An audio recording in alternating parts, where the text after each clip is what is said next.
তো গাইস এই যে কালকে একটা ডিবিন সেলের কাজ করা হয়েছে আসলে অনেক আগে থেকে এই লোকের ডিবিন সেলের হাউসটা খারাপ আর মোটামুটি প্রিমিয়াম পাল্টানো হয়েছে অবশ্যই ভিডিওটা কালকে দিছি আপনাদের তারপরেও জিনিসটা পরিপূর্ণ হয় নাই কারণ হলো গিয়া হাউসটা খারাপের কারণে এবার কাজ সবই ঠিক আছে হাউসটা ডিস্টার্ব হয়ে গেছিল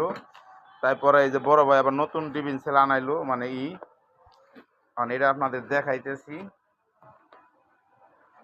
আসলে একলা ভিডিও করা আর একলা কাজ করা খুবই সমস্যার ব্যাপার দুইজন লাগে ভিডিও করতে টিফিন চালটা যে দেখাইতেছি আপনাদের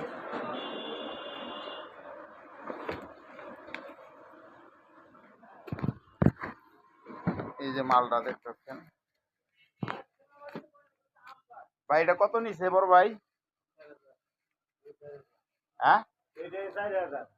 টিফিন সেলটার দাম নিছে ভাই 4000 আসলে দুই হাত দিয়া এক হাত দিয়ে খোলা লাগতেছে তো আসলে খোলা পারতাছি না যাই হোক জিনিসটা দেখেন সুন্দর একটা টিফিন সেল এটা কি ভাই চায়না না জিঞ্জিরার মাল এটা ভাই হলো বাংলাদেশি আপনি জিঞ্জিরার মাল চায়না না মালটা আচ্ছা ওকে ধন্যবাদ অবশ্যই খেয়াল করে কিনবেন